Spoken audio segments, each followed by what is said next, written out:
بسم اللہ الرحمن الرحیم۔ پچھلی بار ہم یہاں رکے تھے، لیکن ہو سکتا ہے یہاں پہنچ کر سوال کیا جائے۔ اس پیرک کا جو سیاق و سباق ہے وہ میں نے پچھلی بار کافی تفصیل سے بیان کیا تھا، تو اس لیے اگر چاہیں تو اس کو پچھلے ویڈیو کو دوبارہ سے سن لیں اور دیکھ لیں، تو وہ ایک سیاق فراہم کرے گا اس بحث کا جو اس پیرا میں آئی ہے۔ لیکن ہو سکتا ہے یہاں پہنچ کر سوال کیا جائے، گویا اس سوال کا یہ موقع نہیں کہ ایسا کوئی نقطہ نظر ممکن بھی ہے جس پر علم و عمل، فکر اور وجدان سب جمع ہو جائے، جسے عقل قبول کر لے اور جسے ادراک حقیقت میں ہمارا قدم فی الواقع آگے بڑھتا رہے۔ اس کا جواب ہے کیوں نہیں؟ اس لیے کہ فکر اور وجدان کیا ہیں؟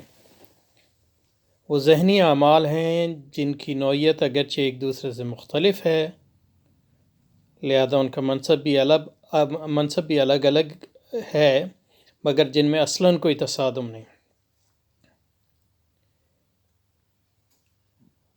پچھلی بار ہم نے تھوڑی سی بحث کی تھی فکر کے بارے میں بھی اور وجدان کے بارے میں بھی، اور اس بارے میں بھی کہ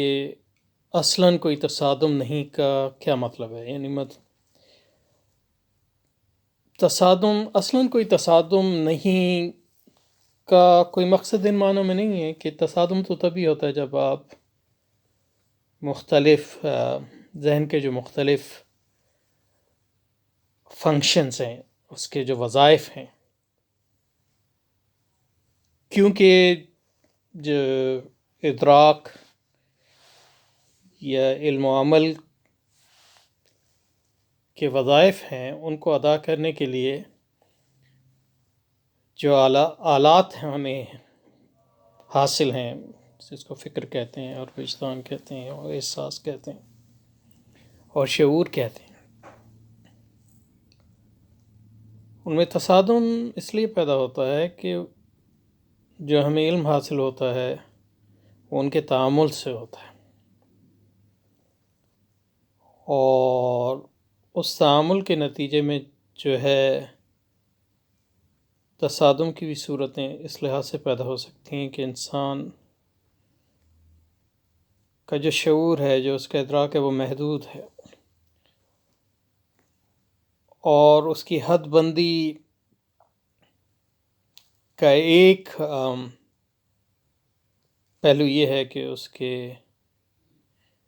مختلف وظائف اور مختلف جو ذہن کے آلات ہیں ان میں سے ایک جو ہے دوسرے پر غالب آ سکتا ہے، مختلف وجوہات کی بنیاد پہ۔ اس کی وجہ جو ہے معاشرتی ہو سکتی ہے، اس کی وجہ جو ہے تعلیمی ہو سکتی ہے، اس کی وجہ جو ہے نفسیاتی ہو سکتی ہے، اس کی وجہ جو ہے فزیولوجیکل ہو سکتی ہے، جسمانی ہو سکتی ہے۔ تو وجدان اور فکر میں یا دوسرے جو ہمارے حواس ہیں یا دوسرے جو شعور کے وظائف ہیں ان میں تصادم پیدا ہوتا ہے جب آپ اس کو استعمال کرتے ہیں کسی خاص مقصد کے لیے، اس لیے کہ وہ جس کل یعنی ہمارے شعور کی گہرائیوں کے سے اجزاء کی شکل میں ابھرتے ہیں۔ اب یہ ہمیں نہیں پتہ کہ ہمارا شعور جو ہے ایک کلی چیز ہے یا ہمارے شعور کے مختلف دھارے ہیں جو ایک دوسرے سے تعامل تو کرتے ہیں، لیکن یہ کہ ان کی کوئی کلیت جو ہے ایسی کلیت نہیں ہے جو اسٹیبل ہو۔ تو یہ مطلب یہ کہ انہوں نے یہاں جو ہے کئی مفروضے کام کر رہے ہیں جو ہو سکتا ہے کہ صحیح نہ ہو، اس لیے کہ وہ جس کل یعنی ہمارے شعور کی گہرائیوں سے، اب شعور کی گہرائیوں کو یعنی جدید فلسفے نے بھی، جدید نفسیات نے بھی اور اب فزیولوجی بھی اس کا مطالعہ کیا ہے، اور اس کی گہرائیاں جو ہیں اس کی تہ تک کبھی نہیں پہنچے. مطلب یہ کہ فرائڈ نے جو ہے اس کو شعور اور لاشعور میں تقسیم کیا. قرآن مجید میں جو ہے اس کے بارے میں کئی اشارات ہمیں ملتے ہیں. تو آپ نفس لوامہ کی بات کریں یا نفس امارہ کی بات کریں یا نفس مطمئنہ کی بات کریں، تو انسان جو ہے اس کا شعور جو ہے، اور پھر اس کے شعور کا تعلق جو ہے اس کے بدن سے ہے، اور بدن کا تعلق جو ہے ارد گرد ہماری فطرت سے ہے. تو اس سب پر جو اس سب کا احاطہ کرنا ہمارے آگاہ شعور یا ہمارے عقلی شعور کے بس کی بات نہیں ہے. تو بہت سے جو تصادم ہیں وہ اسی لیے پیدا ہوتے ہیں کہ جو انسان کی وظائف کا تنوع ہے اس پر وہ کبھی بھی اپنے ارادے کو مکمل نہیں تھوپ سکتا. بہت سی چیزیں ایسی ہیں جو ہمیشہ اس کے ارادے سے باہر رہتی ہیں، اور یہ انسان کی یہ نہیں مطلب یہ کہ محدودیت انسان کی فینیٹیوڈ کی طرف اشارہ کرتی ہیں. اور جدید فزیولوجی اور جدید نیورو سائنس جو ہے اس نے اس بارے میں کئی اہم چیزوں کو جو ہے منکشف کیا ہے، جو ساری اس طرف احاطہ کرتے ہیں، ساری اس طرف اشارہ کرتے ہیں کہ مطلب یہ کہ جس کو یہ کل کہہ رہے ہیں ایسے کوئی کلی شعور ہمارے ہاں موجود نہیں ہے. اس لیے کہ وہ جس کل یعنی ہمارے شعور کی گہرائیوں سے اجزاء کی شکل میں ابھرتے اور علم و عمل کی راہیں کھولتے ہیں، بالآخر اسی میں گم ہو جاتے ہیں. تو گم ہو جاتے ہیں تو وہ تو ٹھیک ہے، لیکن یہ کہ جب گم ہو جاتے ہیں تو ان شعور کی ان گہرائیوں تک جو ہے احاطہ پوری طرح جو ہے ناممکن ہے. بعینی ہی علم و عمل کے درمیان ایک حیاتی رشتہ قائم ہے. یہ صحیح ہے، علم اور عمل کو جو چیز جوڑتی ہے وہ زندگی ہے، اور علم و عمل کو جو اگر اس کو مطلب پہلی بات تو یہ ہے کہ علم اور عمل میں جو تفریق ہے وہ خود علم اور عمل میں جو تفریق ہے خود ایک لحاظ سے ایبسٹریکٹ یا تجریدی ہے. کیونکہ اگر آپ دیکھیں تو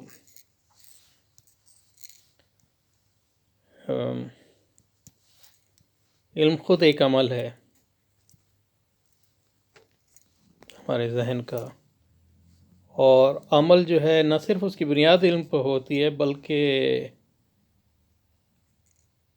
جب ہم اس کائنات میں کائنات سے یا اپنے ارد گرد کی جو دنیا ہے یا ماحول ہے اس سے تفاعل کرتے ہیں، اس سے انٹریکشن کرتے ہیں، تو وہ انٹریکشن خود وہ عمل خود جو ہے بذات خود جو ہے ایک علم کی بنیاد فراہم کرتا ہے. تو عمل خود ایک علم ہے دو معنوں میں. عمل جو ہے وہ علم کی بنیاد پر کام ہوتا ہے، وہ ایک خاص قسم کا علم ہے جس کو آپ کہہ لیں کہ ایکسپلیسٹ علم یا شعوری علم. لیکن عمل خود ایک علم ہے ان معنوں میں کہ جو وہ امپلیسٹ علم ہے، کیونکہ ہم ایک جگہ سے دوسری جگہ جا نہیں سکتے بغیر علم کے. وہ سارا علم جو ہے ہمارا وہ ذہنی نہیں ہوتا، بلکہ کیسے ایسے کوئی علم ہے جو وہ جبلی ہوتا ہے، ایسے کوئی علم ہے جو تحت الشعوری ہوتا ہے، ایسے علم ہوتے ہیں جو امپلیسٹ ہوتے ہیں جس پر ہمارا جو ہے ایکسپلیسٹ علم کی بنیاد ہوتی ہے. تو پہلی بات تو یہ ہے. دوسری بات یہ ہے کہ علم اور عمل میں جو ساری تفریق ہے وہ خود ایک ایبسٹریکٹ تفریق ہے، تجریدی تفریق. اور یہ تفریق ہم اس بنیاد پہ کرتے ہیں کہ ہمارے پاس ایک چیز ہے جس کو آپ ارادہ کہہ لیں یا جس کی بنیاد پہ ہم جو ہے ایک فاصلہ قائم کر سکتے ہیں اپنے درمیان اور جو ہمارا ماحول ہے اس کے درمیان. لیکن یہ فاصلہ اسی بنیاد پہ قائم ہوتا ہے کہ اس سے پہلے جو ہے ہم دوسرے حیوانات کی طرح اپنے ماحول میں جو ہے ہمارے پنجے گڑے ہوئے ہیں، اور وہ جو ہمارے ماحول میں جو ہماری سچویٹڈنس جس کو کہتے ہیں، ہمارا رسوخ جو ہے اپنے ماحول میں، وہ خود ایک علم کی بنیاد ہے. تو یہ ایک بات ہے. دوسری بات یہ ہے کہ جب ہم شعوری طور پہ علم اور عمل کی بات کرتے ہیں، پھر ہمیں یہ بات بھی کرنی چاہیے کہ علم اور عمل کے مختلف نظریات ہیں. تو علم کوئی ایک چیز نہیں ہے، اور یہ علم کا کوئی ایک نظریہ نہیں ہے، اور عمل کا کوئی ایک نظریہ نہیں ہے. لیکن یہ درست ہے کہ جو چیز علم اور عمل کو اینکر فراہم کرتی ہے یا رسوخ فراہم کرتی ہے، وہ حیات ہے، ان معنوں میں کہ ہماری جو یہ ضرورت کہ ہم اس کائنات سے تعلق ہے ہمارا ایک، اور اس کائنات میں جو ہم جو ہے نیویگیٹ کرتے ہیں مختلف لحاظ سے، جو ہمارے زندگی کے لیے ضروری ہے. تو بین علم و عمل کے درمیان ایک حیاتی رشتہ، گویا ایک دوسرے کو مستلزم ہے. تو جیسے کہ میں نے کہا کہ ایک لحاظ سے ایک دوسرے کے مستلزم ان معنوں میں ہے کہ جب آپ شعور سے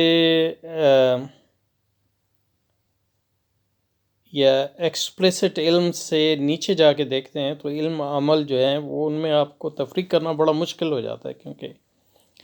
علم جو ہے عمل کی ایک دوسرا پہلو ہے، اور عمل جو ہے علم کا ایک دوسرا پہلو. لیکن جب ہم اپنی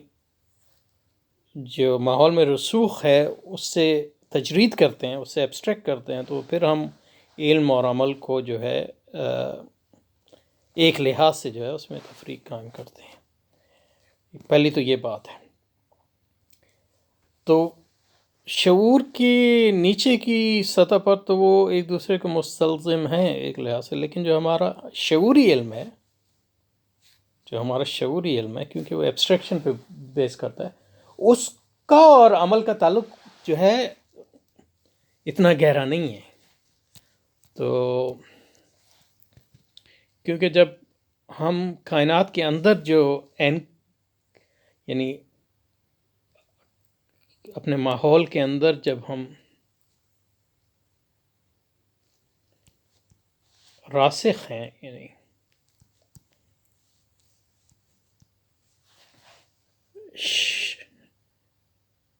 شعور کی تحت شعوری سطح پر، تو اس سطح پر جو ہے ہماری جو حیوانی اور انسانی جبلتیں ہیں اور احساسات ہیں، اور جو تجربے کا ذخیرہ ہے جو ہمارے بدن کے مختلف اجزاء میں جو ہے اسٹور کیا ہوا ہے، نہ صرف ذہن میں بلکہ ہماری مسلز میں، جس کو اب مسل میموری کہتے ہیں، یا تو وہ جو ہے اس بنیاد پہ جو ہے وہ اس سطح پر جو ہے علم اور عمل جو ہے ایک ہی چیز کے دو مختلف رخ ہیں، اور یا ایک ہی سکے کے دو رخ ہیں. لیکن جب آپ اس سے اوپر اٹھ کر یعنی انسان کے عقل کی بنیاد پہ آتے ہیں اور چیزوں کو جو ہے شعوری طور پہ سمجھتے ہیں، تو اس سطح پر پھر علم اور عمل کے درمیان ایک فاصلہ پیدا ہوتا ہے. اور اسی بنیاد پہ جو ہے ہم یعنی انسان کو حیوان ناطق کہا جاتا ہے کہ وہ اس کا علم اور عمل جو ہے وہ دوسرے حیوانوں کی طرح جو ہے پورا جو ہے تحت شعوری سطح پہ نہیں ہے اور ایک دوسرے میں ضم نہیں ہے. وہ اسی علم اور عمل کے فاصلے کی بنیاد پہ ہی جو ہے آپ کے ارادہ جو ہے کام کرتا ہے. اور اس سطح پہ جو ہے علم اور عمل میں اس اتنا گہرا استلزام نہیں ہے. علم کا اثر ہوتا ہے عمل پہ اس سطح پہ بھی، لیکن آپ دیکھتے ہیں کہ مطلب بہت سے لوگ ہیں جنہیں ان کو وہ جانتے ہیں کہ سگریٹ پینا جو ہے صحت کے لیے حتیٰ کہ ڈاکٹر بھی، لیکن وہ سگریٹ پیتے ہیں. تو اس کی وجہ یہ ہے کہ یہ جو علم ہے ان کا ہے وہ نظریاتی اور اس سطح پہ وہ اندر ان کی جبیلی سطح پہ جو ہے اتنا راسخ نہیں ہوا کہ وہ عمل کا ایک گہرا حصہ بن جائے. تو جو انہوں نے کہا ہے کہ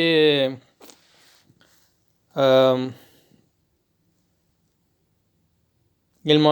بلاخر میں گم جائے، یعنی علم و عمل کے درمیان بھی ایک حیاتی رشتہ ہے، گویا ایک دوسرے کو مستلزم ہے. وہ ایک لحاظ سے صحیح ہے، یعنی تحت شعوری سطح پہ، لیکن شعوری سطح پہ وہ کوئی ضروری نہیں ہے کہ علم اور عمل جو ہے ایک دوسرے کو مستلزم ہو. اثر ہوتا ہے لیکن یہ کہ وہ مختلف لوگوں میں مختلف ہوتا ہے. اور کچھ لوگ جو ہیں مطلب یہ کہ نظریاتی طور پہ کوئی ایک بات کرتے ہیں لیکن عمل ان کا کوئی اور ہوتا ہے. اس کی وجہ یہ ہے کہ شعوری سطح پہ علم اور عمل کے درمیان ایک فاصلہ جو ہے ہم ارادے انسانی ارادے یہ یعنی انسانی جو آزادی ہے وہ اسی کا یہ ایک اظہار ہے کہ علم اور عمل کے درمیان ایک فاصلہ قائم رہ سکتا ہے. یہ کیسے ہو سکتا ہے کہ عمل کا کوئی ذہنی پس منظر نہ ہو؟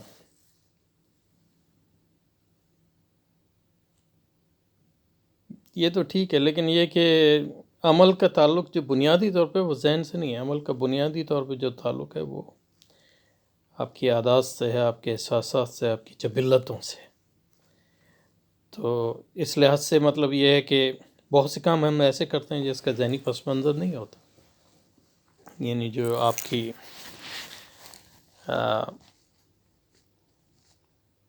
ایسے اعمال ہیں جو آپ یکدم کرتے ہیں بغیر سوچے سمجھے، کہ ایسے اعمال ہیں جو اس بنیاد پر ہوتے ہیں کہ جو آپ کی تحت الشعوری جو کائنات نفس ہے اس کا علم اس سے مختلف ہے جو آپ کے شعوری علم ہے،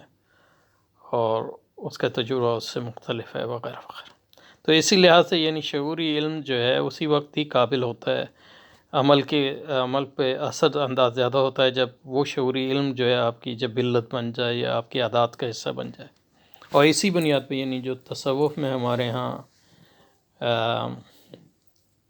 کی ضرورت ہے، اور تصوف میں ہمارے ہاں جو جس چیز پر زور دیا جاتا ہے وہ یہی زور دیا جاتا ہے کہ جس چیز کو یعنی فقہ میں فار ایگزامپل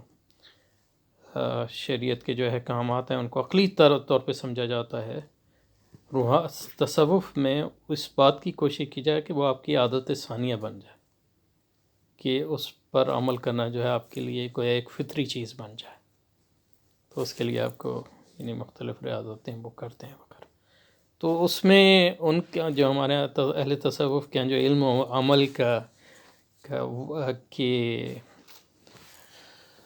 جو رشتہ ہے اس کو انہوں نے بہت گہری طرح سمجھا. ابھی جو یہاں جو نیاز صاحب بات کر رہے ہیں اس میں وہ اس سے اتنا وہ نہیں ہے، نہیں ایسے گہرا جانے کی ضرورت ہے. ہو سکتا ہے وہ دوسری جگہ جائیں لیکن اس بنیاد پہ یہاں پہ جو ہے وہ اتنا اس سے آگاہ معلوم نہیں ہوتی. بینی علم و عمل کے درمیان ایک حیاتی رشتہ قائم ہوا،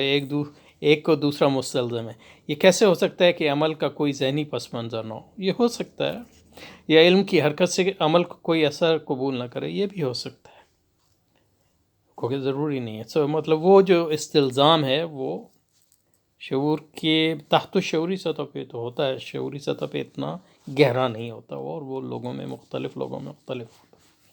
یوں بھی عقل ہو یا ایمان، ہمارے علم و عمل، فکر و وجدان میں کوئی معنی پیدا ہوں گے تو جب ہی کہ ان کا ارتکاز کسی ایسی اساس پر ہوتا رہے جو شروع ہی سے ان کے اندر موجود ہے، جس کے بغیر ناممکن ہے کہ ان کا نشو و نما جاری رہے. تو یہاں انہوں نے بہت سے ایک تو اردو زبان کی خوبصورتی بھی ہے، لیکن یہ کہ فلسفے میں آئیں تو اس میں اس کی ایک لمیٹیشن بھی بن جاتی ہے کہ وہ اس میں آپ جو ہے اتنے زیادہ تصورات ایک ہی جملے میں استعمال کر سکتے ہیں، تو اس کو الگ الگ کرنے کی ضرورت ہے۔ یوں بھی عقل ہو یا ایمان، ہمارے علم و عمل، عقل ہو یا ایمان، یعنی عقل اور ایمان،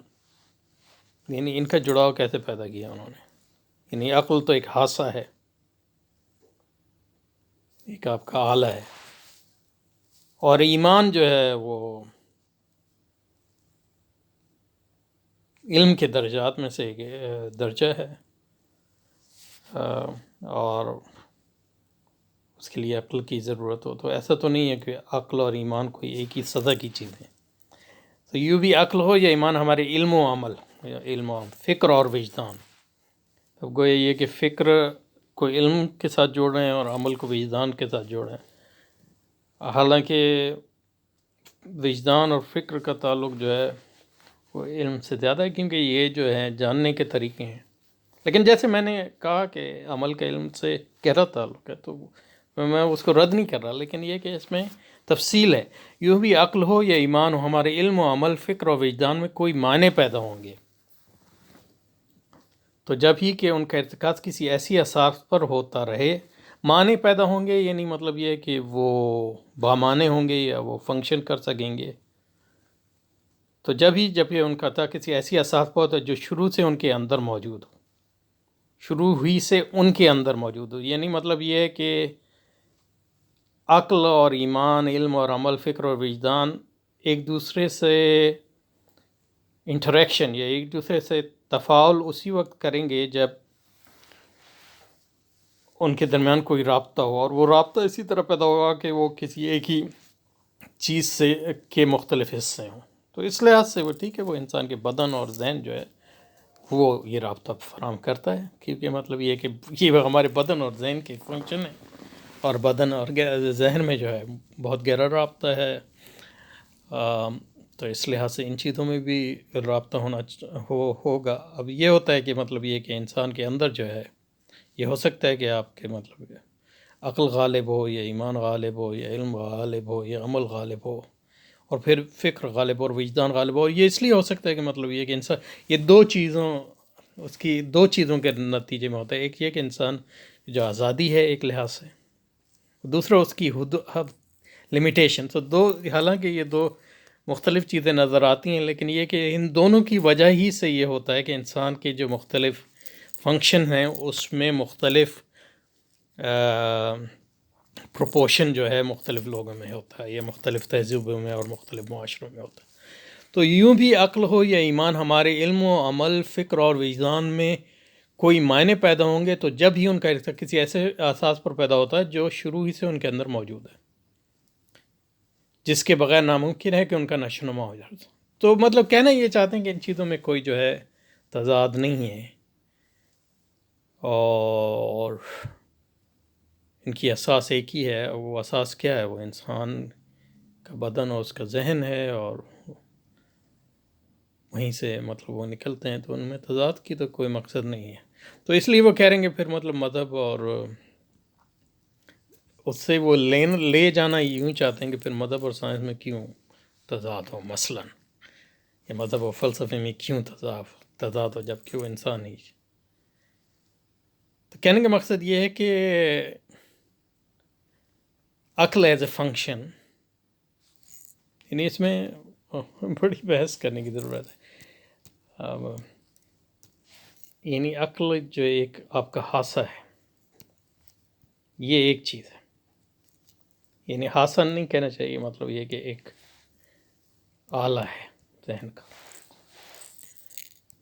یہ ایک چیز ہے، اور عقل بطور عقل کا نظریہ، یعنی عقل کا شعوری طور پہ، تو عقل حادثہ تو ایک ہی ہے، لیکن اس عقل کی بنیاد پہ ہم عقل کے بارے میں کئی نظریات قائم کر سکتے ہیں، کیونکہ ہمیں پوری طرح تو نہیں معلوم ہے اس کے فنکشن کیا ہیں، یعنی مطلب کچھ معلوم ہے، کچھ جو ہے ساری تکہ بندی ہے، اور کچھ جو ہے مختلف اس پہ ڈپینڈ کرتا ہے کہ آپ کس نقطۂ نظر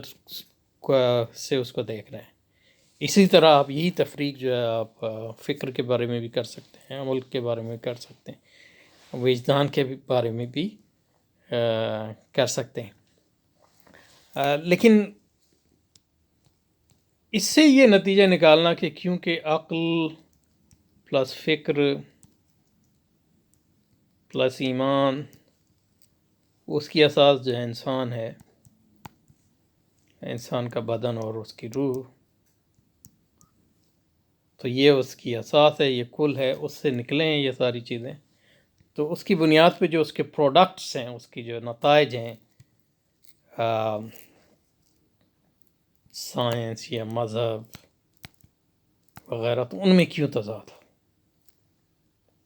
تو میرے خیال میں اس میں مطلب یہ کہ ایک فیلسی، یعنی اس میں ایک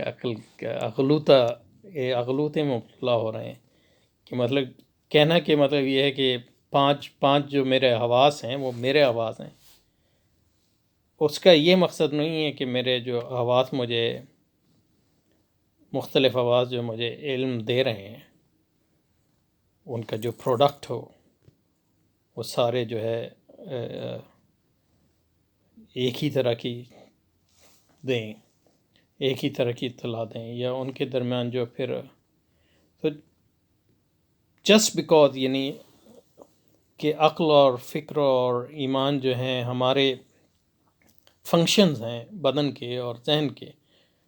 اس سے یہ نتیجہ نہیں نکلتا کہ عقل اور فکر کی بنیاد پر جو ہم معلومات حاصل کریں ان معلومات میں تضاد نہ ہو. کیونکہ ایک انسان کے بدن میں گو کہ وہ سارے انسان سے ہی نکل رہے ہیں، یا عقل غالب آ سکتی ہے، یا عقل کا ایک خاص نظریہ غالب آ سکتا ہے، یا فکر غالب آ سکتی ہے، یا وجدان غالب آ سکتا ہے، یا احساس غالب آ سکتا ہے. اسی طرح معاشروں میں بھی مطلب یہ اسی بنیاد پہ جو معلومات ان کی جو حاصل ہوں گی، وہ بھی ان میں بھی جو ہے ایک تضاد آ سکتا ہے، ایک ان میں دوئی پیدا ہو سکتی ہے. اور اسی لحاظ سے تو صرف اس سے نتیجہ نکالنا کہ عقل، فکر اور ایمان جو ہے انسان ایک اکائی ہیں، اس سے یہ نتیجہ نہیں نکال سکتے کہ ان کی بنیاد پہ جو ہمیں معلومات حاصل ہوتی ہے ان میں کانفلکٹ نہیں ہوگا. انفیکٹ ہماری فیکلٹیز میں جب کانفلکٹ ہے تو اس کی جو پروڈکٹس ہیں ان میں کانفلکٹ کیسے نہیں ہوگا. دوسری بات یہ ہے کہ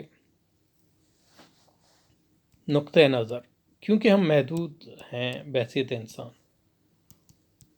فرد کے بھی اور بحیثیت معاشرے، جو بھی ہم علم حاصل کرتے ہیں وہ ایک خاص نقطۂ نگاہ سے ہوتا ہے، اور وہ نقطۂ نگاہ جو ہے اس کو لمیٹیشن فراہم کرتا ہے کہ محدودیت اور اس کی حدود. لیکن عموماً یہ ہوتا ہے کہ ہم اپنے نقطۂ نگاہ کو ایک عمومی نقطۂ نگاہ سمجھتے ہیں،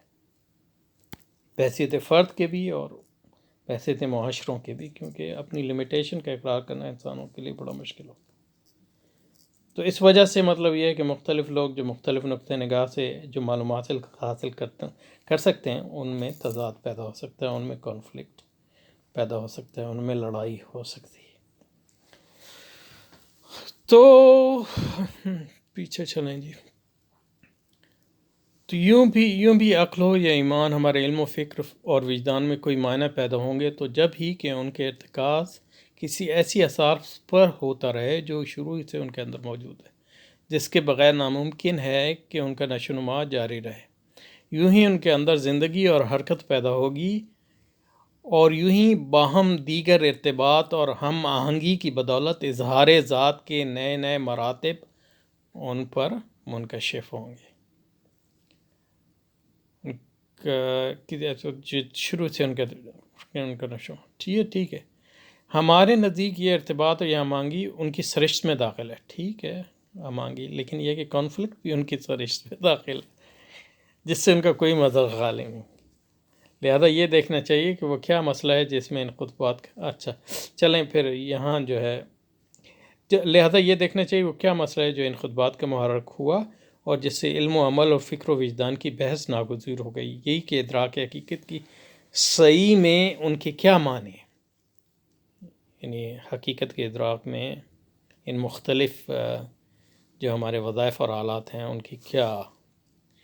معنی ہیں اور ان کی کیا نوعیت ہے اور ان کی کیا حیثیت ہے، ان سے کچھ حاصل بھی ہوتا ہے یا نہیں، یا پھر یہ کہ ہم اس مسئلے کو طرح طرح سے سمجھنے کی کوشش کریں، یعنی عقل سے سمجھیں یا ایک طریقہ تو یہ ہو سکتا ہے کہ یہ مطلب یہ کہ یہ تمہارے جو تمام فنکشن ہیں، تمام آلات ایک دوسرے سے تعاون کریں اور اس سے ہمیں ایک حقیقت کا ادراک کلی حاصل ہو، اور دوسرا یہ ہو سکتا ہے کہ عقل ایک طرح سے دیکھے، احساس ایک طرح سے دیکھے وغیرہ وغیرہ۔ لیکن اس میں اور بھی امکانات ہیں، مثلا یہ امکان ہے کہ وہ ایک دوسرے سے تفاعل تو کر رہے ہیں، لیکن یہ کہ اور عقل ہمارا ایک آلہ ہے، لیکن یہ کہ جو ہمیں آزادی حاصل ہے اس کی بنیاد پہ پھر جو ہے ہمارے عقل کے بارے میں اور احساس کے بارے میں مختلف نظریات بھی ہو سکتے ہیں، اور اس کا اثر ہوتا ہے اس علم پر جو ہم ان سے حاصل کریں۔ تو لہٰذا یہ دیکھنا چاہیے کہ وہ کیا مسئلہ ہے جو ان خطبات کا محرک ہوا اور جس سے علم و عمل اور فکر و وجدان کی بحث ناگزیر ہو گئی، یہی کہ ادراک حقیقت کی صحیح میں ان کے کیا معنی ہیں، ان سے کچھ حاصل بھی ہوتا ہے یا نہیں، یا پھر یہ کہ ہم اس مسئلے کو طرح طرح سے سمجھنے کی کوشش کریں، یعنی مختلف پرسپیکٹیوز، تاکہ اگر ایک زاویہ نظر سے کوئی حل ممکن نہ ہو تو دوسرے زاویہ سے اس کا حل تلاش کیا جائے، یعنی سائنس ایک لحاظ سے حقیقت کو سمجھے، فلسفہ ایک لحاظ سے، مذہب ایک لحاظ سے، یہ ایک راستہ ہے۔ دوسرا راستہ یہ ہے کہ سائنس اور مذہب اور فلسفہ جو ہے ان سب میں جو ہے کوئی اس لحاظ سے ڈیولپ کیا جائے کہ وہ انسان کی عقلی اور عملی، فکری اور عملی، عقلی اور وجدانی یا عقلی اور جبلتی دونوں نقطہ نظر سے جو ہے ایچ سائنس کو بھی ڈیولپ کیا جائے، فلسفے کو، تو اس لحاظ سے پھر تضاد نہیں ہوگا ان کے خیال میں۔ لیکن جیسے کہ میں نے کہا کہ اس میں تو اور بھی امکانات ہیں، یہ صرف 2 امکانات انہوں نے بتائیں، یا پھر یہ کہ ہم اس مسئلے کو طرح طرح سے سمجھنے کی کوشش کریں، تاکہ اگر ایک زاویہ نظر سے اس کا حل ممکن نہیں تو دوسرے زاویہ نظر سے اس کا حل تلاش کریں، اس لیے کہ جو مسئلہ اپنی جگہ پر ناگزیر ہے اور کسی نہ کسی رنگ میں اپنا ایک حل تلاش کر لیتا ہے، اسے لا ینحل چھوڑ دینا غلطی ہے۔ اس لیے کہ جو مسئلہ اپنی جگہ پر ناگزیر ہے، یعنی مطلب یہ کہ انسان اگر کائنات میں رہ رہا ہے تو اس کو کائنات کا کوئی نظریہ تو ہونا ہی چاہیے، مطلب یہ کہ اگر ہم اس کی شعوری طور پہ کوشش نہیں کریں گے تو وہ خود کوئی نہ کوئی جو ہے ہم تحت شعوری طور پہ جو ہے ایک چیز کو مفروض کر لیں گے وغیرہ وغیرہ۔ تو اس پر رکتے ہیں، پھر اگلی بار اس پیراگراف سے شروع کریں گے۔